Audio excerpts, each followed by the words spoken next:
Hi friends, मैं आकांक्षा शर्मा जी की with आकांक्षा में आपका स्वागत करती हूँ।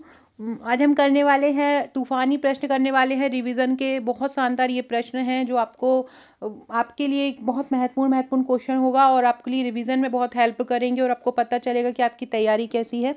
तो चलिए स्टार्ट करते हैं। पहला क्वेश्चन है, निम्नलिखित में से कौन सा वर्ड फ्लू विषाणु है। जैसे कि नाम से ही समझ में आ रहा है वर्ड फ्लू, तो वर्ड फ्लू का मतलब ही होता है कि ये किसके द्वारा फैल रहा है, वर्ड के द्वारा फैल रहा है। ये पक्षियों में पाया जाने वाला एक संक्रामक वायरस है। किस में फैलता है ये? पक्षियों में फैलता है, मतलब पक्षियों के द्वारा ही दूसरे लोगों में फैलता है। मेन वर्ड से समझ लो कि ये पक्षियों द्वारा फैलने वाला संक्रामक रोग है।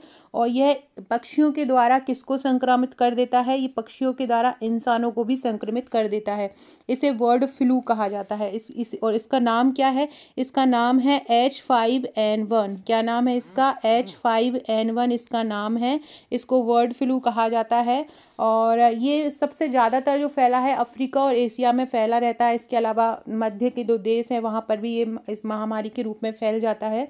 अगर ये वायरस अगर घरेलू मुर्गियों जैसे कि जो मुर्गी के बच्चों में उनमें फैल जाता है तो ये पूरी महामारी का रूप ले लेता है और ये मानव के स्वास्थ्य के लिए बहुत ज़्यादा खतरा होता है। और एक ये जैसे कि प्लेग की महामारी आई थी ना, ऐसे ही जैसे कि अभी कोविड की महामारी आई थी ना। महामारी वो होता है जब कोई बीमारी एक क्षेत्र से हटकर बड़े विस्तार में क्षेत्र में फैल जाती है। एक विशेष क्षेत्र से हटकर पूरे विस्तारित क्षेत्र में फैल जाती है तो उसको हम महामारी कहते हैं। जैसे कि अभी कोविड महामारी थी, ये मानव को, अन्य स्तनधारियों को संक्रमित करता है और उनके अंदर की संक्रमण क्षमता को भी कम करता है। इसमें क्या लक्षण होते हैं? देखो, फ्लू मतलब होता है, देखो मैंने एक बार आपको बताया था कि जो फ्लू होता है ना, फ्लू ज़्यादातर वायरस के कारण होता है। कभी भी कोई बैक्टीरिया के कारण फ्लू नहीं होता है, वो वायरस के कारण होता है। और जनरली जो वायरस के कारण जो बीमारी होती है ना, वो ठीक भी जल्दी हो जाती है। और जो बैक्टीरिया वाली बीमारी होती है ना, वो थोड़ा लंबा समय लेती है। ये एक मतलब अपन पढ़ते हैं और अपने पढ़ने में देखा है कि बैक्टीरिया वाली बीमारी होती है, जैसे कि टीबी हो गया, लंबा समय ले लेता है। टिटनेस लंबा समय ले लेता है। टाइफाइड लंबा समय ले लेता है। उसके कंपेरिजन में जो खसरा होता है कम समय लेता है। तो जो विषाणु वाली जो बीमारियां होती है ना, वो कंपेरिजन करें अगर अपन बैक्टीरिया वाली बीमारी से तो कम समय लेती हैं। तो ये जो बर्ड फ्लू अगर जुड़ रहा है ना, तो वहाँ सर्दी खांसी मेन लक्षण होते ही है। बुखार आ जाता है, गले में खरांश उत्पन्न होती है, आंखें लाल पड़ जाती हैं, आंखों में लालिमा आ जाती है, नाक बहने लगती है या पूरी तरह से बंदी हो जाती, नाक या तो बहने लगती है या बंद हो जाती है, थकान होती है, सांस लेने में कठिनाई होती है, थकान आने लगती है, सांस लेने में कठिनाई होती है, पेट की समस्या जो होती है, लूज मोशन होने लगते हैं, दर्द होता है, फेफड़ों में संक्रमण हो जाता है। इसके अलावा इंसेफ्लाइटिस हो जाता है। इंसेफ्लाइटिस मतलब होता है मस्तिष्क में सूजन। मस्तिष्क में सूजन भी इसके कारण आ जाती है। तो ये सारे लक्षण किस में दिखते हैं? बर्ड फ्लू बीमारी में दिखते हैं। बर्ड फ्लू किसके कारण होता है? H5N1 के कारण बर्ड फ्लू हो जाता है ना। मेन लक्षण आपसे, और ये मेनिनजाइटिस का जो जरूर पूछ सकते हैं, या इसको इंसेफ्लाइटिस बोलते हैं, इंसेफ्लाइटिस का जरूर पूछ सकते हैं कि पूछ सकते हैं इनमें से कौन सा कारण बर्ड फ्लू का नहीं है। तो आपको हो सकता है इंसेफ्लाइटिस ऑप्शन में दे दें, तो इंसेफ्लाइटिस होता है, याद रखना। हवा में उड़ने वाले मल दूषित, धूल मिट्टी, दूषित कपड़े, इनके कारण जो कि वायरस तक ले जाते हैं और मनुष्य को तक पहुंच जाते हैं वायरस के थ्रू, उनके द्वारा ये बहुत ज़्यादा फैल जाता है। ये श्वसन, और पूछे किस शरीर की किस तंत्र को प्रभावित करता है, तो ये श्वसन तंत्र को प्रभावित करता है। इसको एवियन इन्फ्लुएंजा भी बोलते हैं, जो बलगम और लार के माध्यम से फैलता है। क्या बोलते हैं? Avian influenza. एवियन इन्फ्लुएंजा भी इसको बोला जाता है। बात करते हैं अगर इन्फ्लुएंजा की, तो इन्फ्लुएंजा की जो वैक्सीन है उसकी खोज की थी स्मिथ ने। इन्फ्लुएंजा की वैक्सीन की खोज की थी स्मिथ ने और इन्फ्लुएंजा रोग बताया था फ्रैंकन ने। फ्रैंकन और स्मिथ दो ऐसे थे जिन्होंने इन्फ्लुएंजा वैक्सीन और इन्फ्लुएंजा रोग की खोज की थी। अभी अप्रैल 2024 में अमेरिका में एक एविन इन्फ्लुएंजा वायरस के कारण रोग फैल गया था। एविन इन्फ्लुएंजा रोग फैला था। तो ये एविन इन्फ्लुएंजा रोग भी जो फैला था ना, वो इसी H5N1 वायरस के कारण ही फैला था। एविन इन्फ्लुएंजा भी किसके कारण फैला था? H5N1 वायरस के कारण फैला था। अगला क्वेश्चन है, प्रसूति नियोजन दिवस के रूप में कब मनाया जाता है? महीने का हर पहला दिन, हर महीने का चौथा दिन, महीने का हर 9वां दिन। चौथा दिन का मतलब है हर महीने के चौथे गुरुवार को मनाया जाता है। प्रसूति नियोजन दिवस कब मनाया जाता है? प्रसूति नियोजन दिवस हर महीने के चौथे गुरुवार को मनाया जाता है। सभी उप स्वास्थ्य केंद्रों, प्राथमिक स्वास्थ्य केंद्रों और सामुदायिक स्वास्थ्य केंद्र पर आज आयोजित होता है। अगर उस दिन कोई सार्वजनिक छुट्टी होती है तो अगले दिन इसको मनाया जाता है। प्रसूति नियोजन दिवस में गर्भवती महिलाओं का प्रसव और परिवहन से जुड़ी जो योजनाएं होती हैं उनकी जानकारी दी जाती है। इसके अलावा भारत में 11 अप्रैल को मातृत्व सुरक्षा दिवस मनाया जाता है। 11 अप्रैल को क्या मनाया जाता है? मातृत्व सुरक्षा दिवस 11 अप्रैल को मनाया जाता है। मातृत्व सुरक्षित दिवस कब मनाया जाता है? यह सुरक्षित मातृत्व दिवस कस्तूरबा गांधी की जयंती पर मनाया जाता है 11 अप्रैल को। और प्रसूति नियोजन दिवस कब मनाया जाता है? हर महीने के हर चौथा जो गुरुवार होता है उसमें प्रसूति नियोजन दिवस मनाया जाता है, याद रखिएगा। और जितने भी उप स्वास्थ्य केंद्र होते हैं, उप स्वास्थ्य केंद्र जो होते हैं वो 2000-3000 की जनसंख्या पर होते हैं आदिवासी क्षेत्रों में, और 5000 की जनसंख्या पे होते हैं शहरी और ग्रामीण क्षेत्रों में। ऐसे ही प्राथमिक जो स्वास्थ्य केंद्र होते हैं वो 30,000 जनसंख्या पे होते हैं, और आदिवासी क्षेत्रों में 20,000 जनसंख्या पे होते हैं। और सामुदायिक जो स्वास्थ्य केंद्र होते हैं वो 1,20,000 की जनसंख्या में शहरी और ग्रामीण क्षेत्र में होते हैं, और आदिवासी क्षेत्रों में 80,000 की जनसंख्या में होते हैं। तो ये प्रसूति नियोजन दिवस सभी जितने भी उप स्वास्थ्य केंद्र होते हैं, प्राथमिक स्वास्थ्य केंद्र होते हैं और सामुदायिक स्वास्थ्य केंद्र रहते हैं, उन पर ये प्रसूति नियोजन दिवस मनाया जाता है, याद रखिएगा। कब मनाया जाता है? प्रत्येक महीने के चौथे गुरुवार को मनाया जाता है। प्रत्येक महीने के चौथे गुरुवार को क्या मनाया जाता है? प्रसूति नियोजन दिवस मनाया जाता है। बहुत बहुत इंपॉर्टेंट है।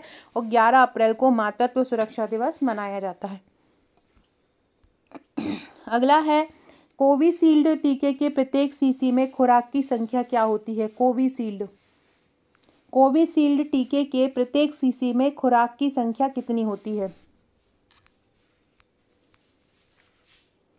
पुणे का जो सीरम इंस्टीट्यूट है, पुणे में जो सीरम इंस्टीट्यूट है उसने ये कोविशील्ड वैक्सीन बनाई है। किसने बनाई है कोविशील्ड वैक्सीन? पुणे में जो सीरम इंस्टीट्यूट संस्था है ये पुणे में, उसने ये कोविशील्ड वैक्सीन बनाई है।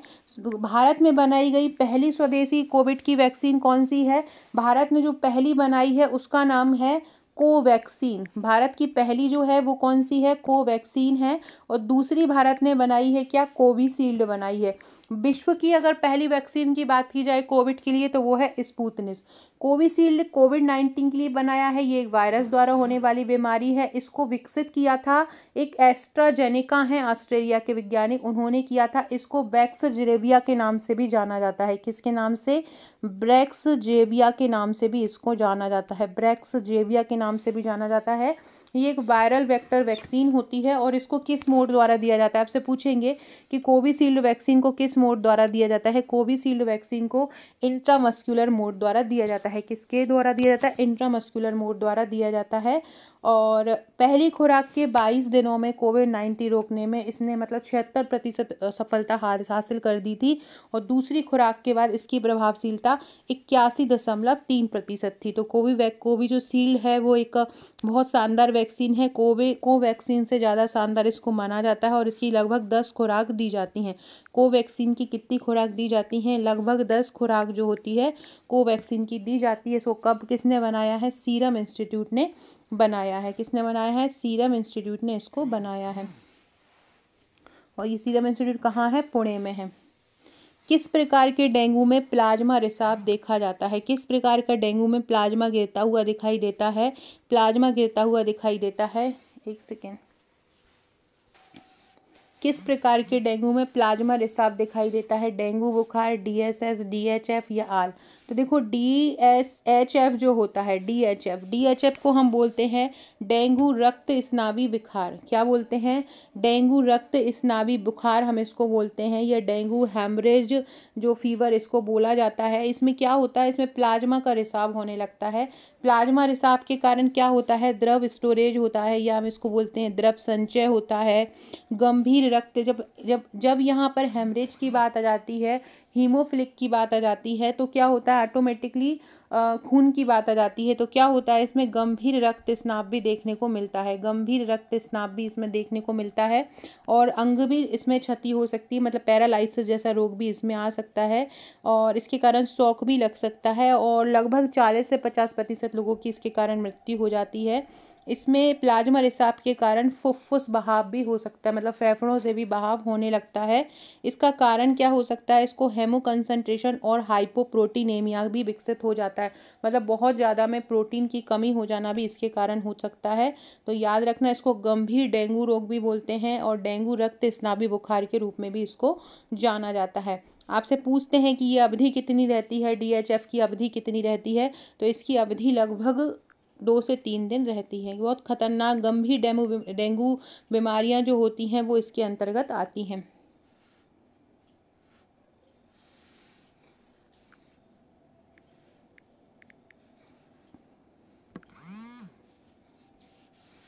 अब आपसे पूछें कि ये डेंगू जो बुखार है, ये डेंगू बुखार किसके कारण होता है। डेंगू बुखार जो होता है मच्छर के काटने से होता है। डेंगू बुखार किसके कारण होता है, मच्छर के काटने से होता है। एडीज एजिप्टी एक मच्छर होता है, उसके काटने से ये डेंगू बुखार हो जाता है, जिसमें अचानक से तेज बुखार आ जाता है। 4 से 10 दिन तक इसकी अवधि होती है और मांसपेशियों में और जोड़ों में दर्द होने लगता है। डेंगू बुखार को हम ब्रेक बोन बुखार या हड्डी तोड़ बुखार भी बोलते हैं। पूछा जाता है कि किस बुखार को हड्डी तोड़ बुखार बोला जाता है, तो डेंगू बुखार को ही हड्डी तोड़ बुखार कहते हैं। और इसमें बहुत ज़्यादा थकान भी होने लगती है, शरीर में से बहुत ज़्यादा शरीर में से बहुत बेचैनी इस तरह से होने लगती है, मतलब एक गंभीर बीमारी होती है और अगर ये ज़्यादा लंबे समय तक फैल जाए तो व्यक्ति की मौत भी हो सकती है। अगला क्वेश्चन है, भारत का प्रथम विकलांग जनगणना का आयोजन कब हुआ। भारत की प्रथम विकलांग जनगणना का आयोजन किस वर्ष हुआ। 1881, 1981, 2011 या 1981। देखो, भारत में पहली बार जो विकलांगों की जनगणना हुई थी वो 2001 में हुई थी। कब हुई थी भारत में विकलांगों की जनगणना पहली बार, तो 2001 में हुई थी, इसको 1 कर लीजिएगा। 2001 में 11 में भी इसका इस्तेमाल हुआ था, लेकिन पहली बार जो विकलांग जनगणना का आयोजन हुआ था वो 2001 में हुआ था। 2001 की जनगणना के अनुसार भारत में जो विकलांगों की संख्या थी वो 2.19 करोड़ थी। भारत में विकलांगों की जनसंख्या कितनी थी, 2.19 करोड़ थी विकलांगों की जनसंख्या, जो देश की कुल आबादी का 2.13% थी। ये किसकी जनगणना के अनुसार थी, 2001 के अनुसार थी। और 2011 की जनगणना के अनुसार 2011 की जनगणना के अनुसार जो विकलांगों की संख्या थी वो 2.68 करोड़ थी। 2011 की जनगणना में पहली बार मानसिक विकलांगता पर डेटा लिया गया। अगर डेटा की बात आएगी तो 2011 आएगा और आयोजन किस वर्ष हुआ था तो 2001 आएगा। 2011 की जनगणना में ऐसे लोगों को भी शामिल किया जो वाणी से विकलांग हैं, मतलब जो गूंगे हैं। 1995 में विकलांग अधिनियम पारित हुआ था और विकलांग अधिनियम पारित हुआ था 1995 में। और 2016 में दिव्यांग व्यक्ति आदि, क्योंकि जो नाम है वो दिव्यांग कर दिया था, तो 2016 में आया था। इसमें 11 प्रकार की जो डिसेबिलिटीज़ हैं या 21 प्रकार की डिसेबिलिटीज़ या 21 प्रकार की विकलांगता का वर्णन किया था जो 2016 में विकलांग अधिनियम आया था। तो याद रखिएगा, ये क्वेश्चन बहुत इंपॉर्टेंट है। भारत में विकलांग जनगणना का आयोजन किस वर्ष से आरंभ हुआ था, 2001 से हुआ था। और डाटा वाली जो कब से आने लगा था, 2001 से आने लगा था। भारत में विकलांग नीति कब आई थी, भारत में विकलांग नीति कब आई थी, तो विकलांग नीति आई थी 2006 में। देखो, विकलांग जनगणना कब हुई, विकलांग जनगणना कब हुई, पहले 2001 में हुई। डाटा वाली विकलांग जनगणना कब आई, 2011 में आई। ठीक है, विकलांग अधिनियम कब आया या विकलांग एक्ट कब आया, 1995 में विकलांग अधिनियम आया। ठीक है, इसके अलावा विकलांग अधिनियम तो आ गया 1995 में। विकलांग अधिनियम संशोधन, जिसको दिव्यांग विकलांग अधिनियम कहते हैं, वो कब आया, वो आया 2016 में। इसके अलावा विकलांग नीति कब आई, विकलांग जो नीति आई है वो आई है 2016 में। विकलांग नीति कब आई है, 2016 में 2006 में विकलांग नीति आई। 2016 में दिव्यांग अधिनियम आया और 2016 में विकलांग नीति आई। याद रखना, 2006 में विकलांग नीति आई और 2016 में दिव्यांग अधिनियम आया। विकलांग विकलांगों को दिव्यांग कहने लगे थे, इसलिए 2016 में दिव्यांग अधिनियम आया था। जो 1995 में विकलांग अधिनियम आया था ना, उसी का ही संशोधन था ये दिव्यांग अधिनियम, 2016 में आया था। ठीक है, विकलांग अधिनियम 1995 में, दिव्यांग अधिनियम 2016 में, विकलांग नीति 2006 में और विकलांग जनगणना 2001 में। और उसका जो डाटा वाला विकलांग जनगणना है जिसमें डाटा इकट्ठा करने लगे थे, वो कब आया था? 2011 में आया था। अगला है, बहुत इंपॉर्टेंट है ये क्वेश्चन, नसबंदी में पुरुष की आयु कितनी होनी चाहिए?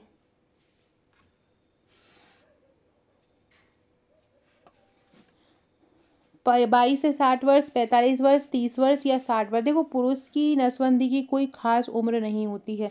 ऐसा कुछ नहीं होता कि पुरुष को इस उम्र तक नसबंदी नहीं कराना चाहिए या ये उम्र तक नहीं कराना चाहिए। फिर भी एक जो मतलब मेन जो डाटा होता है उसके अकॉर्डिंग बोला है कि 30 वर्ष, अगर 30 वर्ष तक अगर पुरुष है तो 30 वर्ष तक अच्छी कंडीशन में अगर है तो 30 वर्ष तक के पुरुष को नसबंदी करा लेनी चाहिए। वैसे इसकी कोई उम्र नहीं होती है, लेकिन अगर 30 साल से कम में अगर आप करवा लेंगे तो आपको पछताना नहीं पड़ेगा। और 30 साल से ज़्यादा उम्र के में थोड़ी पुरुष नसबंदी कराते हैं तो थोड़ी सी समस्याएं सामने आ जाती है। तो अगर आप कोई पुरुष नसबंदी कराना भी चाहता है तो उनको आप आजकल एक फ्रीज की समस्या, वो फ्रीज का आता है ऑप्शन कि फ्रीज कर सकते हैं आप अपने शुक्राणु को, तो वो ज़्यादा बेटर ऑप्शन माना जाता है आजकल। तो सबसे मेन क्या माना जाता है, 30 वर्ष से कम उम्र होनी चाहिए। तो याद रखिएगा, नसबंदी में पुरुष की आयु कितनी होना चाहिए? 30 वर्ष अच्छी एक हेल्दी उम्र मानी जाती है। बाकी कोई ऐसी इसकी सीमा नहीं है कि आप इस उम्र तक कराओ। ठीक है, इसके अलावा जो पुरुष नसबंदी होती है वो जन्म नियंत्रण का एक जो जनसंख्या नियंत्रण का एक सर्वश्रेष्ठ तरीका होता है। इसको अंडकोश जो होता है उसमें एक छोटा सा छेद कर दिया जाता है और छेद करके थोड़ा सा काट दिया जाता है। फिर जो शुक्राणु ले जाने वाली जो नलियाँ होती हैं जिनको हम बॉस डिफरेंस भी बोलते हैं, उनको बांध दिया जाता है। तो मेनली क्या होता है, ये बास डिफरेंस को बांध के ही नसबंदी की जाती है। गर्मी से इसको सील कर दिया जाता है और उसे बंद करके, मतलब हीट द्वारा उसको सील कर दिया जाता है और बंद करके पैक कर दिया जाता है। इस प्रकार से शुक्र जनन जो नलिकाएं होती हैं उसके द्वारा या बास डिफरेंस जो होता है उनको बंद करके ही पुरुषों की नसबंदी की जाती है। अगला है, महिला कंडोम के रूप में इनमें से किसको जाना जाता है? इनमें से किसको महिला कंडोम के रूप में जाना जाता है? फेमिडोम, फेमिलियंस, कॉन्डोम या ईड? देखो, फेमी से ही याद रख लो कि इन दोनों में से ही हो सकता है, क्योंकि अगर महिलाओं की कोई चीज़ है तो वो फेमी से ही मिलेगा। तो इसका होता है फेमिडोम। महिलाओं का जो कंडोम के रूप में किसको जाना जाता है? फेमिडोम को जाना जाता है महिलाओं के कंडोम के रूप में। इसको आंतरिक कंडोम भी बोलते हैं। महिला कंडोम या क्या बोला जाता है इसको? आंतरिक कंडोम भी इसको बोला जाता है। यह एक बाधा गर्भ निरोधक है। इसका इस्तेमाल यौन संचालित संक्रमण और गर्भावस्था से बचने के लिए किया जाता है। यह टैम्पॉन की तरह ही होता है और इसको योनि में डाला जाता है। ठीक है, रबर का बना हुआ होता है और एक गर्भावस्था को रोकने का एक विश्वसनीय तरीका होता है। तो याद रखना, फेमिडोम, जो कंडोम पुरुषों का होता है और फेमिडोम क्या होता है? महिलाओं का होता है। अगला क्वेश्चन है, LAM का अर्थ क्या होता है? LAM का होता है लैक्टेशन एम्यूनेटिया विधि। LAM का अर्थ क्या होता है? LAM क्या होता है? LAM का फुल फॉर्म क्या होता है? LAM का मतलब क्या होता है? तो क्या होता है? लैक्टेशन एम्यूनेटिया विधि होती है LAM का फुल फॉर्म। अब ये क्या होती है लैक्टेशनल एमेनोरिया विधि? एमेनोरिया बोलते हैं इसको, लैक्टेशनल एमेनोरिया विधि इसको बोलते हैं। ये प्राकृतिक और अस्थायी गर्भ निरोधक विधि होती है। स्तनपान कराने का एक तरीका है। इस विधि में स्तनपान के दौरान महिलाओं को कम या कोई मासिक धर्म नहीं आता।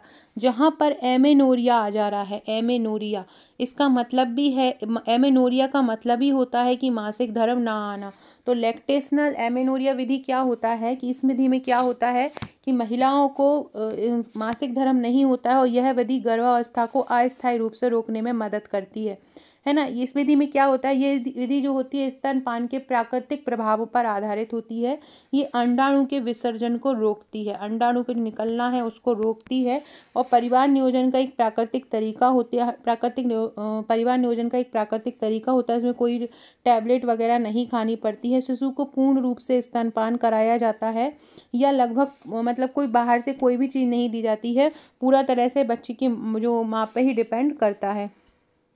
इस विधि में क्या होता है, इसको हम प्रसवोत्तर वंध्यकरण भी बोलते हैं। इसमें क्या करता है, स्तनपान कराने वाली जो माताएं अपने बच्चे को नियमित रूप से स्तनपान कराती हैं, इसको शारीरिक क्रिया विज्ञान भी बोलते हैं। शरीर की क्रिया द्वारा जो अंडे को उत्सर्जन से रोकना, इसको ऐसा भी बोल सकते हैं, या प्रसव उत्तर वंध्यकरण भी इसमें बोला जाता है। क्या होता है कि अगर महिला ज़्यादा से ज़्यादा बच्चे को स्तनपान कराती हैं तो उनके शरीर में प्रोलैक्टिन हार्मोन का स्तर बढ़ जाता है। किसका बढ़ जाता है, प्रोलैक्टिन हार्मोन का स्तर बढ़ जाता है, क्योंकि वो रेगुलर क्या कराती हैं, स्तनपान कराती हैं। और ये हार्मोन मासिक चक्र को, ये जितना उत्पादित होगा उतना ही मासिक चक्र जो होगा रोकने में मदद करेगा, जिससे गर्भधारण की संभावना कम हो जाती है। इसके लिए आवश्यक है कि माता को अपने शिशु को नियमित रूप से स्तनपान कराएं। माता को अपने शिशु को कम से कम 6 महीने तक स्तनपान कराना चाहिए। और माता को अपने मासिक मासिक धर्म जो चक्र की शुरुआत है उसके बाद भी स्तनपान कराना जारी रखना चाहिए। ये जो प्रभाव होता है ये 98% तक प्रभावी होता है। तो LAM का याद रखिएगा, लैक्टेशनल एमेनोरिया विधि, मतलब लैक्टेशन द्वारा दूध पिलाने से माता का गर्भ निरोधन होना, माता का बांध्यकरण होना, उसको हम बोलते हैं लैक्टेशनल एमेनोरिया विधि। अगला क्वेश्चन है EDD की गणना कब की जाती है। EDD क्या होता है, EDD का मतलब होता है एस्टिमेटेड, क्या होता है, estimated date of delivery. Estimated date of delivery मतलब कब बच्चा होने वाला है, इसकी गणना किस प्रकार करते हैं। एस्टिमेटेड डिलीवरी कैसे निकाली जाती है। तो जो एस्टिमेटेड डिलीवरी निकाली जाती है, बहुत सारे लोग बोलते हैं कि मैम पहले आप है ना आंसर लगा दिया करो, तो पहले मैं आंसर लगा देती हूँ, उसके बाद ही बताऊँगी। तो देखो क्या होता है, आखिरी जो मासिक धर्म होता है, मतलब लास्ट मंथ पीरियड जो होता है, जो भी लास्ट मंथ का जो पीरियड हुआ होगा, मतलब अंतिम मासिक धर्म जो हुआ होगा। LMP मतलब लास्ट मंथ पीरियड, क्या बोलेंगे इसको, last month period. Last month period जो भी अंतिम मंथ पीरियड हुआ होगा, प्लस इसमें क्या करेंगे कि इसमें जो 9 महीने रहेंगे उनको जोड़ लिया जाएगा, और 7 दिन और जोड़ लिए जाते हैं। इसे ही हम EDD बाय LMP कहते हैं। क्या होता है इसमें, LMP प्लस 9 माह प्लस 7 दिन। LMP मतलब लास्ट मंथ ऑफ पीरियड जोड़ लेते हैं, प्लस जो 9 महीने होते हैं वो जोड़ लेते हैं। 9 महीने की जगह आप यहाँ पे अगर 280 दिन भी आ सकता है, ठीक है। ये 9 महीने LMP प्लस 9 महीने और 7 दिन जोड़ लेते हैं। अगर गर्भाधान की तारीख पता होती है तो उसमें 266 दिन जोड़कर भी EDD की गणना की जा सकती है। पता हो कि गर्भाधान किस दिन किया था, मतलब गर्भाधान किस दिन हो गया था, कब आ गया था आपके पेट में बच्चा, उसमें 266 जोड़कर भी हम निकाल सकते हैं, ठीक है। ये भी एक तरीका होता है। इसके लिए अपने आखिरी मासिक धर्म की तारीख पता होना चाहिए। उस तारीख से 3 कैलेंडर महीने पीछे की ओर गिनना चाहिए, और उस तारीख में 1 साल और जोड़ो और 1 दिन और जोड़ो। या आपको ये सूत्र याद रख लेना है, LMP प्लस 9 माह प्लस 7 दिन। 9 माह LMP मतलब लास्ट मंथ ऑफ पीरियड। अगर मासिक धर्म 27 दिन का होता है तो 1 दिन कम जोड़ना होगा, ठीक है। ये लगभग 95% सटीक ही होता है। अगला क्वेश्चन है, आधी रात को किया गया फोन कॉल किसी व्यक्ति की नींद को बाधित करता है, ये संप्रेषण की कौन सी बाधा के अंतर्गत आता है।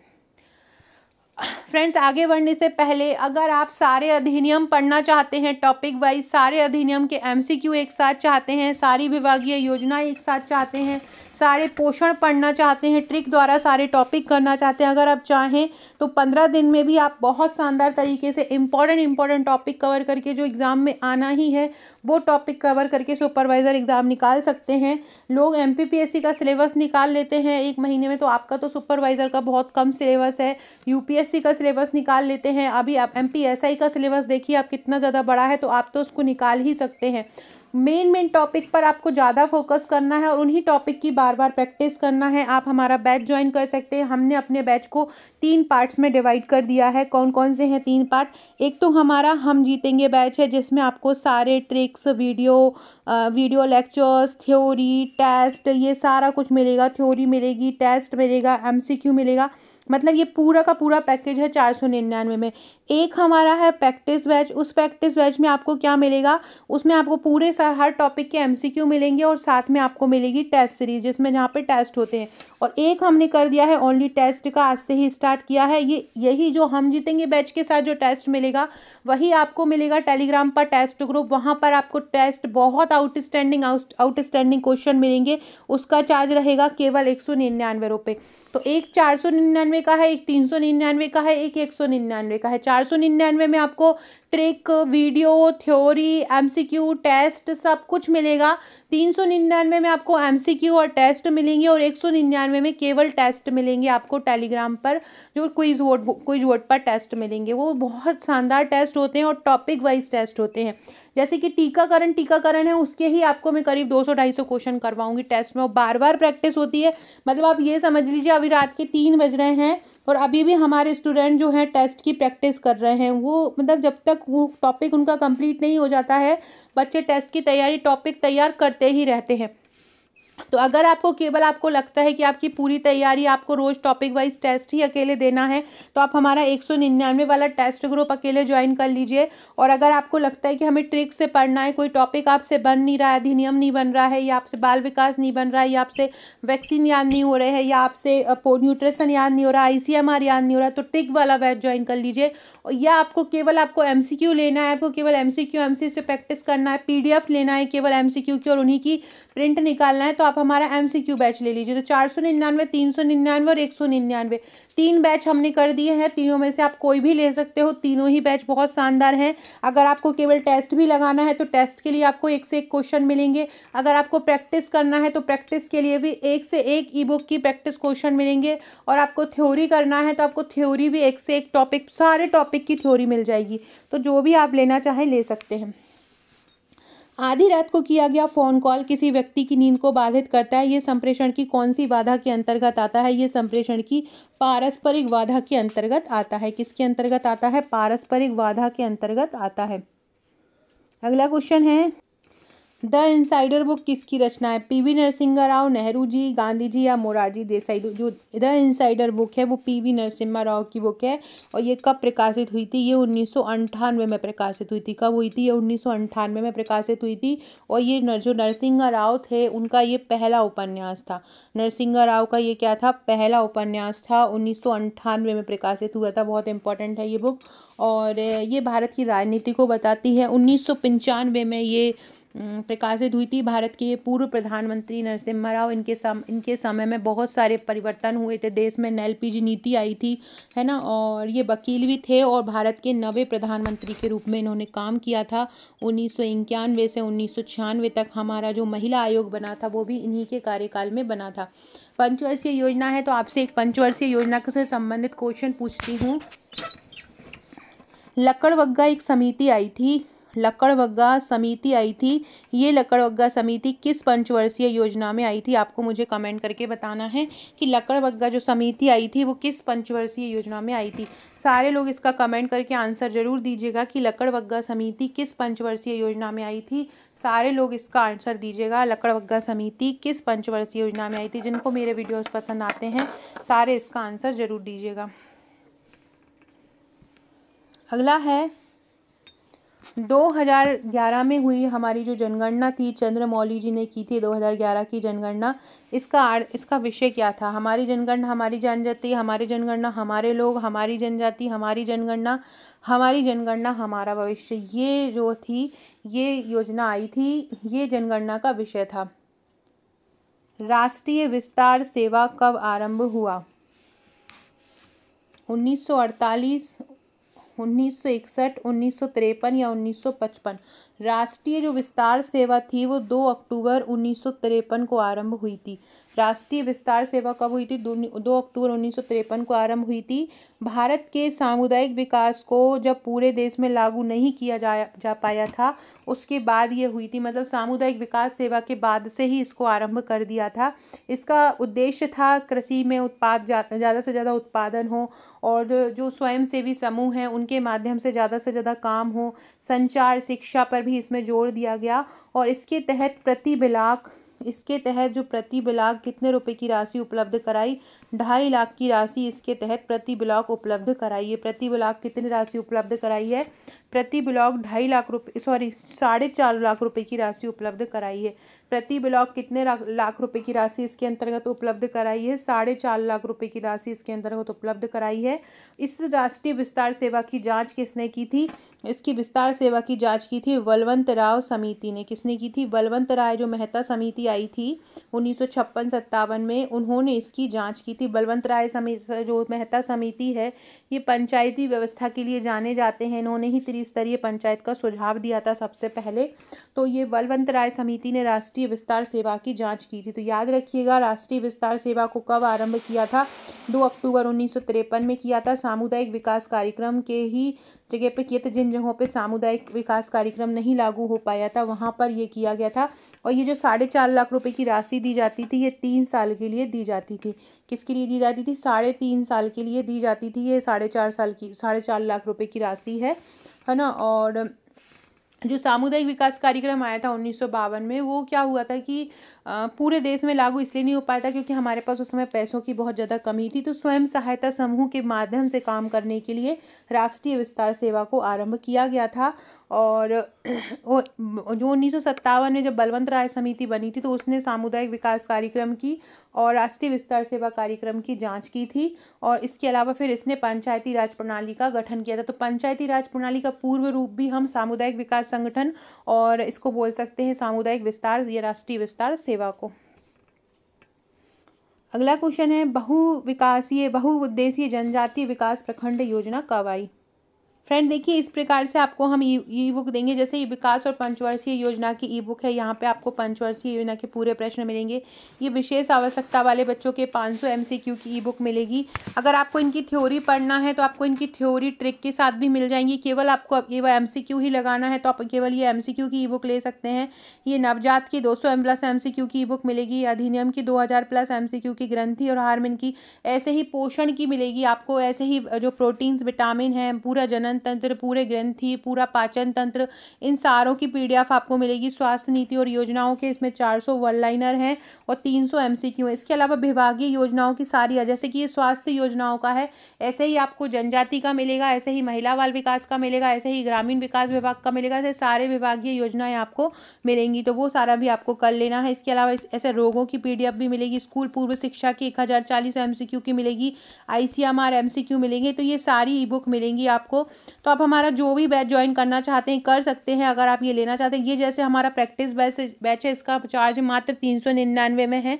इसमें टॉपिक वाइज प्रैक्टिस सेट मिलेंगे, संपूर्ण सिलेबस मिलेगा, करीब 15,000+ MCQ मिलेंगे। तूफानी रिवीजन होगा, टेस्ट के माध्यम से आप टेस्ट देंगे। मतलब इसमें टेस्ट मिलेगा और MCQ मिलेंगे आपको टॉपिक वाइज। ये जो हम जीतेंगे बैच, इसमें सब कुछ मिलेगा। जो वाला बैच 799 का था, वही अब ये वाला हो गया है। इसमें कठिन टॉपिक ट्रिक के साथ मिलेंगे, practice, theory, MCQ, video lecture, सब कुछ इसमें मिलेगा। वीडियो लेक्चर्स ट्रिक द्वारा मिलेंगे, सारा कुछ यहाँ पर मिलेगा। टॉपिक वाइज MCQ ई बुक भी यहाँ पर मिलेंगी। हर टॉपिक के हजारों प्रश्न मिलेंगे। और सबसे मेन चीज़, डेली टेस्ट होंगे। टेस्ट मतलब बहुत इंपॉर्टेंट होता है और टेस्ट हर समय चलता है। जैसे कि मैंने बताया कि हमारे स्टूडेंट अभी 3 बजे भी टेस्ट दे रहे हैं। मतलब जिसको जब समय अपना टॉपिक कंप्लीट करने के लिए स्टूडेंट टेस्ट देते हैं, तो आप भी कभी भी उसको टेस्ट दे सकते हो। इसके अलावा ये केवल टेस्ट सीरीज़ ही, अगर केवल आपको ना MCQ लेना है, ना वीडियो लेक्चर लेना है, कुछ भी नहीं पढ़ना, आप पढ़ चुके हैं, आपको केवल टेस्ट ही टेस्ट देना है, एडवांस लेवल के प्रश्न लगाना है, तो केवल 199 रुपये में आप हमारा केवल टेस्ट ही पढ़ सकते हैं। हम आपको एक दिन पहले टॉपिक बता देंगे कि इस टॉपिक का टेस्ट है और आपको टेस्ट देना है। बस ये सारी चीज़ें हैं। तीनों में से जो बैच आप लेना चाहते हैं, ये नंबर लिखा हुआ है मेरा, आप इस नंबर पर मुझे व्हाट्सअप करके इसको परचेस कर सकते हैं। जैसे ही आप जैसे कि अगर आप हमारा हम जीतेंगे बैच लेंगे तो हम आपको उसमें 3 ग्रुप प्रोवाइड कराएंगे। एक फ़ोटो वाला ग्रुप हमने बनाया है अभी, जिसमें सारे इंपॉर्टेंट फैक्ट वाले फ़ोटोज़ के माध्यम से तैयारी कराई गई है। एक टेस्ट ग्रुप मिलेगा और एक हम जीतेंगे बैच मिलेगा। इसके अलावा एक व्हाट्सएप का ग्रुप मिलेगा। जो MCQ वाला ग्रुप रहेगा उसमें आपको 2 ग्रुप मिलेंगे, जिसमें केवल MCQ मिलेंगे आपको और टेस्ट ग्रुप मिलेगा। और टेस्ट वाले में आपको एक टेलीग्राम ग्रुप मिलेगा जहाँ पे केवल टेस्ट ही टेस्ट रहेंगे। अगला क्वेश्चन है, बहुउद्देशीय जनजातीय विकास प्रखंड योजना कब आई थी? तो 1959 में एक समिति बनी थी, ठीक है। उस समिति वर्जीनियस जॉक्सा की अध्यक्षता में बनी थी। वो एक वर्जीनियस जॉक्सा थे, उनकी अध्यक्षता में बनी थी। उस समय के प्रोफेसर थे। उन्होंने बताया था कि प्रत्येक राज्य को उसके अनुसार, उसकी समुदाय के अनुसार प्रत्येक को अनुदान मिलने के लिए इस योजना को बनाया गया है, ताकि जनजाति का समुदाय, पूरी जनजाति समुदाय का विकास हो सके। तो ये योजना जो कब आई थी? 1959 में आई थी। अनुसूचित जनजाति की विशेष व्यापक स्तर पर अनुसूचित जनजाति को कवर करने के लिए इस योजना को लाया गया था। तो याद रखिएगा कब आई थी ये बहुउद्देशीय जनजातीय विकासीय प्रखंड योजना? 1959 में आई थी। और ये बहुउद्देशीय विकास खंडों में अलग अलग कार्यक्रम को आयोजित करने के लिए आई थी। इसके लिए एक और समिति बनी थी जिसने इस योजना को विस्तारित रूप देने की बात कही थी। वो बनी थी एल्विन समिति। कौन सी बनी थी? एल्विन समिति। एल्विन समिति ने बहुउद्देशीय जो जनजाति विकास खंड हैं उनको विकास स्तर पर ले जाने के लिए और व्यापक स्तर पर ले जाने के लिए एक योजना बनाई थी, जिसको हम बहुउद्देशीय जनजाति विकास प्रखंड योजना बोलते हैं। आपसे क्वेश्चन ऐसा आ सकता है कि बहुउद्देशीय जनजाति विकास प्रखंड योजना किस समिति के द्वारा आई थी? एल्विन समिति के द्वारा ये आई थी। अगला क्वेश्चन है, गहन कृषि विकास कार्यक्रम कब आया? 1965 में आया, 1962 में आया, 1961 में आया, 1960 में आया। तो 1960-61 में इसकी शुरुआत मानी जाती है। इसको पैकेज कार्यक्रम भी बोलते हैं। 1960-61 को इसकी शुरुआत मानी जाती है और इसको पैकेज कार्यक्रम भी बोलते हैं। क्या बोलते हैं? पैकेज कार्यक्रम बोलते हैं। भारत सरकार ने इसको शुरू किया। इसको IADP भी बोला जाता है। इस कार्यक्रम की अनुशंसा जो है फूड फोर्ट फाउंडेशन ने की थी। ये तीसरी पंचवर्षीय योजना में आई। ये भी पूछ सकते हैं कि जो गहन कृषि विकास कार्यक्रम है वो किस योजना में आया था? तो गहन कृषि जो कार्यक्रम है वो तीसरी पंचवर्षीय योजना में आया था। कब आया था? तीसरी पंचवर्षीय योजना में गहन विकास कार्यक्रम आया था। किसानों की आय को बढ़ाना, उनके जीवन स्तर में सुधार करना इसका मेन उद्देश्य था। इस कार्यक्रम के तहत किसानों को बीज और उर्वरक देने के लिए ऋण भी प्रदान किया गया। क्या? किसानों को बीज देने के लिए और उर्वरक देने के लिए ऋण प्रदान किया गया। किसानों को बीज देने के लिए, उर्वरक देने के लिए क्या किया गया? ऋण प्रदान किया गया था। इस कार्यक्रम के तहत कृषि क्षेत्र में उत्पादन बढ़ाने पर भी जोर दिया गया था। नकदी फसलों की तुलना में खाद्यान्न फसलों को इसमें ज़्यादा महत्व दिया था कि ज़्यादा से ज़्यादा खाद्यान्न फसलों का उत्पादन हो। इस कार्यक्रम के तहत देश में कम से कम 20% कृषि योग्य क्षेत्र को शामिल किया गया था। कितने? 20% कृषि योग्य क्षेत्र को शामिल किया गया था। तो याद रखिएगा, गहन कृषि क्षेत्र कार्यक्रम कब आया था? 1960-61 में आया था। किस योजना में आया था? तीसरी योजना में आया था।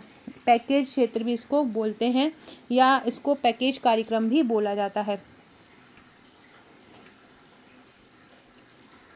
अगला है, उन्नत बीज किस्म योजना कब आई? 1968 में आई, 1966 में आई, 1962 में आई या 1960 में आई? उन्नत बीज विकास योजना को कब लाया गया? उन्नत बीज विकास योजना को, तो उन्नत बीज विकास जो योजना आई थी वो 1966 में आई थी। कब आई थी? उन्नत बीज विकास योजना कब आई थी? 1966 में आई थी। ज़्यादा से ज़्यादा बीजों का विकास करने के लिए, अच्छे बीज लाने के लिए, अच्छे उर्वरक बीज लाने के लिए, जिनसे ज़्यादा अच्छी पैदावार हो, इसके लिए ये योजना आई गई थी। कब आई थी उन्नत बीज किस्म योजना? 1966 में आई थी। एक बीज ग्राम योजना भी आई थी। बीज ग्राम योजना आई थी 2014-15 में। बीज ग्राम योजना कब आई थी? 2014-15 में बीज ग्राम योजना आई थी।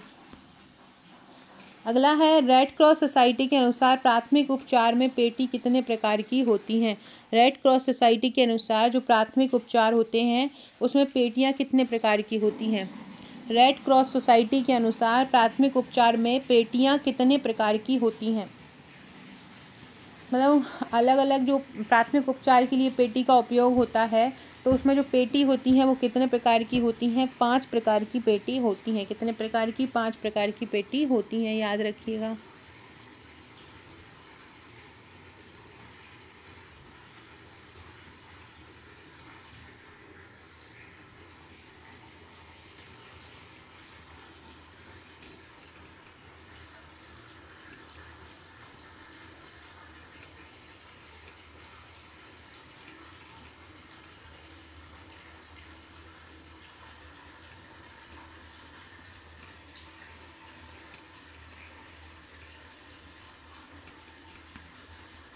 ये पेटी या पट्टी कितनी होंगी? देखो, एक प्लास्टर वाली हो जाएगी, एक त्रिकोण पट्टी हो जाएगी, एक क्रेप लपेटी पट्टी हो जाएगी, एक तितली बंद पट्टी हो जाएगी, एक तितली बंद पट्टी हो जाएगी और एक जालीदार कपड़े की पट्टी हो जाएगी। इस प्रकार से रेड क्रॉस सोसाइटी के अनुसार प्राथमिक उपचार पेटी या पट्टी कितने प्रकार की होती हैं? 5 प्रकार की होती हैं। इन प्राथमिक चिकित्सा किट में ये भी होना चाहिए कि एक सेफ्टी पिन हो, चिमटी कैंची हो, रोगाणु रोधक पोंछे हों, स्प्रे हो, अवरोधक मरहम पट्टी हो, ना चिपकने वाली मरहम पट्टी हो, ये सारी चीज़ें होना चाहिए। प्राथमिक जो चिकित्सा होते हैं वो 3 प्रकार की होती हैं। एक होती है बुनियादी प्राथमिक चिकित्सा, दूसरी होती है जंगल प्राथमिक चिकित्सा और तीसरी होती है उन्नत प्राथमिक चिकित्सा। ये 3 प्रकार की प्राथमिक चिकित्साएं होती हैं। आपसे पूछें कि ये रेड क्रॉस सोसाइटी क्या होता है, रेड क्रॉस सोसाइटी का क्या काम होता है, तो ये एक स्वैच्छिक संगठन होते हैं। रेड क्रॉस सोसाइटी क्या होता है? रेड क्रॉस सोसाइटी एक स्वैच्छिक संगठन होते हैं। इनका उद्देश्य होता है क्या? मानव कल्याण करना। रेड क्रॉस सोसाइटी का उद्देश्य क्या होता है? मानव कल्याण करना, बीमार और घायलों की सेवा करना, ये इनके मेन उद्देश्यों में आते हैं। इसके अलावा जो घायल सैनिक हो जाते हैं उनकी मदद करना, भूकंप, अकाल, बाढ़ पीड़ित में राहतों देना, अस्पताल और स्वास्थ्य संस्थानों को आराम और ज़रूरी कपड़े मुहैया कराना, ये सारे रेड क्रॉस सोसाइटी के कार्य होते हैं। इसके अलावा स्वैच्छिक सेवा देना, स्वतंत्रता बनाए रखना, मित्रता, सहयोग, ये सारे इनके सिद्धांत होते हैं। ठीक है। रेड क्रॉस सोसाइटी की स्थापना जो हेनरी डुएंट ने की थी और उनके मन में एक विचार आ गया था कि हमें घायल में लोगों को चिकित्सा सहायता देना चाहिए। इसके लिए उन्होंने स्थापना की थी 1919-1920 में इसकी स्थापना 1919-1920 में इसकी स्थापना की थी।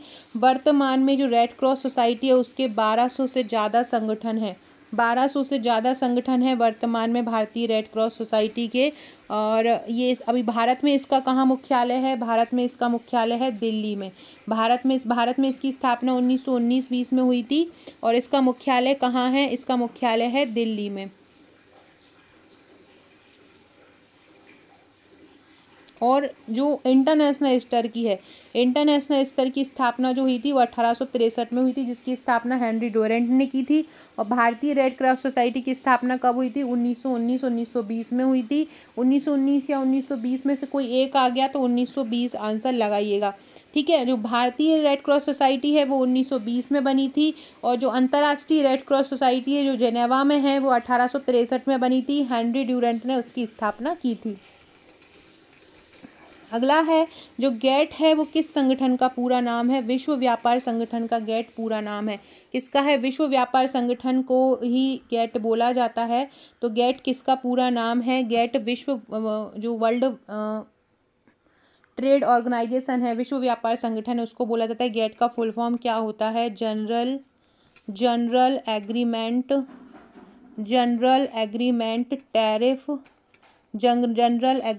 Tariff and trade.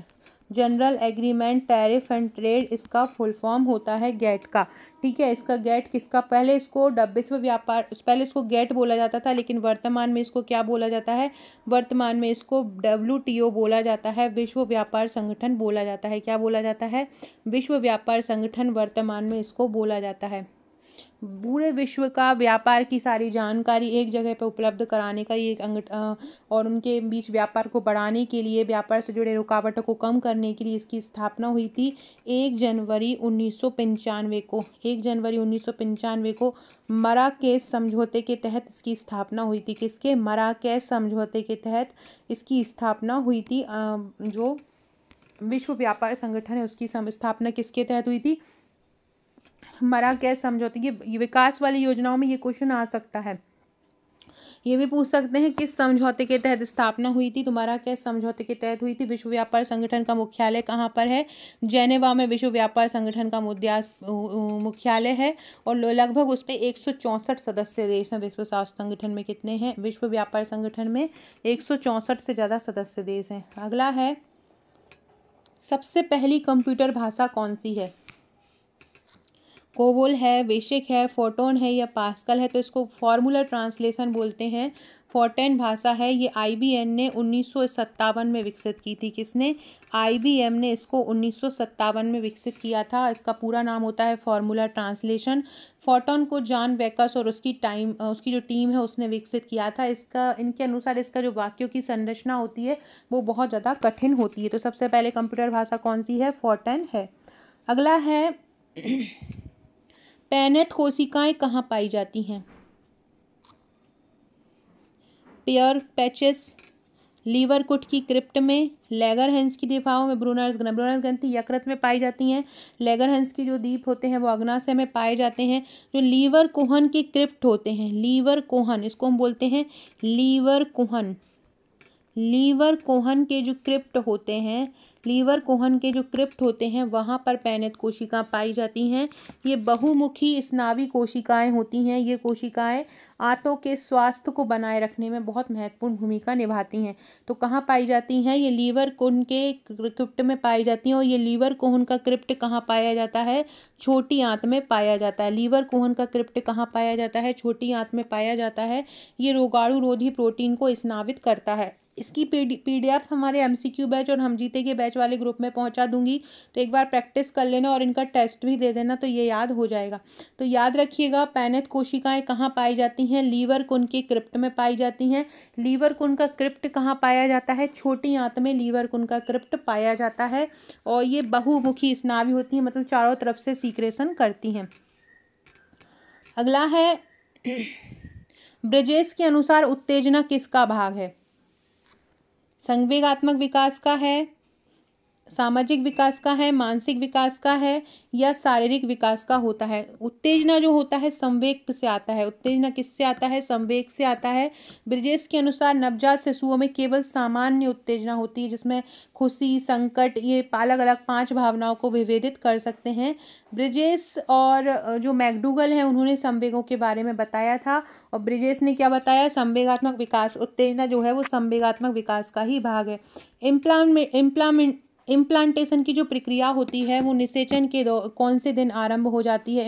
इम्प्लांटेशन की जो प्रक्रिया होती है, मतलब इसको हम आरोपण बोलते हैं। और ये कितने दिन पहले आरंभ हो जाती है, ये 6वें दिन के से आरंभ हो जाती है। इम्प्लांटेशन की प्रक्रिया, निषेचन जब होता है उसके 6वें दिन से, निषेचन के 6वें दिन से इम्प्लांटेशन मतलब आरोपण की क्रिया आरंभ हो जाती है। 6वां दिन इसका आंसर हो जाएगा। किस बीमारी को सार्वजनिक स्वास्थ्य का जनक कहा जाता है या जल जनित रोग कहा जाता है, कॉलेरा। कॉलेरा जो बीमारी होती है इसको सार्वजनिक बीमारी बोलते हैं। हैजा जो होती है उसको सार्वजनिक बीमारी बोलते हैं। और इसको नीली बीमारी भी बोला जाता है या इसको नीली मौत भी बोला जाता है, क्योंकि ये जल के कारण होती है। इसको नीली मौत भी बोला जाता है और सार्वजनिक बीमारी भी बोला जाता है। और हैजा इसका होता है विब्रियो कलरी नामक बैक्टीरिया के कारण ये हो जाती है। अगला क्वेश्चन, क्रे क्या होता है। क्रे एक सुपर कंप्यूटर है। क्रे क्या है, सुपर कंप्यूटर है।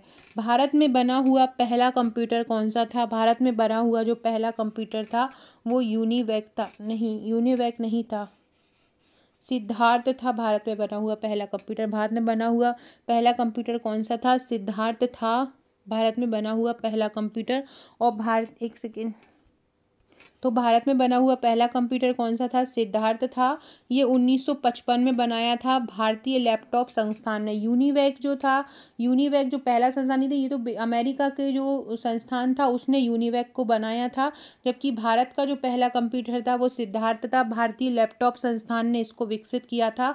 होलरिथ इलेक्ट्रॉनिक कंप्यूटर संस्थान था, उसने इसको विकसित किया था। कहाँ पर, कोलकाता में। होलरिथ इलेक्ट्रॉनिक कंप्यूटर ने इसको बनाया था, एक कंपनी थी। और ये नंबर क्रंचिंग मशीन थी और ये आकार में बहुत ज़्यादा बड़ा था, याद रखिएगा। तो भारत में बनाया गया प्रथम कंप्यूटर कौन सा था? भारत में बनाया हुआ प्रथम कंप्यूटर था सिद्धार्थ। कौन सा था भारत में बनाया हुआ पहला कंप्यूटर? कौन सा था? सिद्धार्थ जो था भारत में बना हुआ पहला कंप्यूटर था, जो यूनिवैक था। यूनिवैक का फुल फॉर्म होता है universal automatic computer. Universal automatic computer था और ये 1940 के दशक में खोज हुई थी इसकी, अमेरिका में इसको खोजा था और ये एक कमर्शियल कंप्यूटर था, ठीक है। और जबकि सिद्धार्थ कौन सा था? भारत में बना हुआ पहला कंप्यूटर था। अगला है भारतीय सुपर कंप्यूटर के जनक कौन, किसको कहा जाता है? भारतीय सुपर कंप्यूटर के जनक कौन है? विजय भाटकर को भारतीय सुपर कंप्यूटर का जनक कहा जाता है। एड्स पॉजिटिव बच्चे को कौन सा टीका दिया जाता है? एड्स जो पॉजिटिव बच्चा होगा उसको BCG का टीका दिया जाएगा। कौन सा? BCG का टीका दिया जाता है। अगला है स्त्री में वह संरचना जो सजातीय होती है, मतलब स्त्री की ऐसी संरचना जो वृषण में भी पाई जाती है, उसको हम कौन सी संरचना बोलते हैं? जो महिलाओं में भी पाई जाती है और पुरुष में भी पाई जाती है, वो होते हैं अंडा से। अंडा से पुरुष में भी होते हैं और महिलाओं में भी होते हैं। इसके अलावा एक लेविया मेजोरा होती है। लेविया मेजोरा जो होता है जो वो पुरुषों में भी पाया जाता है और वो महिलाओं में भी पाया जाता है। अगला है गर्भाध्य पेसमेकर कहाँ स्थित होता है? गर्भाशय का पेसमेकर, गर्भाशय पेसमेकर किसे बोलते हैं? इसको बोलते हैं गर्भाशय का कोरोनुआ। क्या बोलते हैं? गर्भाशय का कोरोनुआ।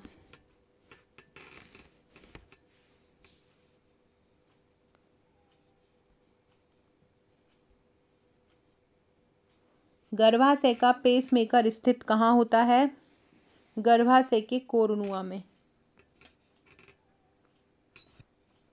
इस्थिमस क्या होता है? जैसे कि ये आपका ये जैसे गर्भाशय होता है तो ये जैसे गर्भाशय नलिका होती है, ये एक निकले हुए फ्लेमिंग्स होते हैं। ये जो पतली सी जो नलिका होती है जो कि यहाँ पे गर्भाशय से जुड़ी हुई होती है उसको हम बोलते हैं इस्थिमस। और यहाँ पर जो इनफंडिबुलम होता है, इनफंडिबुलम जो होता है वो अंडाशय के करीब होता है। गर्भाशय की दीवार में एक मायोमेट्रियम पाया जाता है जो कि गर्भाशय की गतिविधियों को नियंत्रित करता है, उसे ही हम गर्भाशय का पेसमेकर बोलते हैं। और इसकी जो कोशिकाएं होती हैं उसको मायो इलेक्ट्रिक सेल्स भी बोलते हैं और इसको गर्भाशय का कोरोनुआ भी बोला जाता है। तो ये फैक्ट याद रखिएगा। सो फ्रेंड्स, ये था हमारा आज का वीडियो। बहुत ही शानदार ये प्रश्न थे, बहुत ही शानदार ये क्वेश्चन थे। ऐसे ही सारे प्रश्नों का रिवीजन करने के लिए बार बार अगर आप हमारे बैच को ज्वाइन करना चाहते हैं तो ज्वाइन कर लीजिएगा। डिस्क्रिप्शन बॉक्स में आपको सारी डिटेल मिल जाएगी। हमारे व्हाट्सएप और टेलीग्राम ग्रुप को भी ज्वाइन कर लीजिएगा।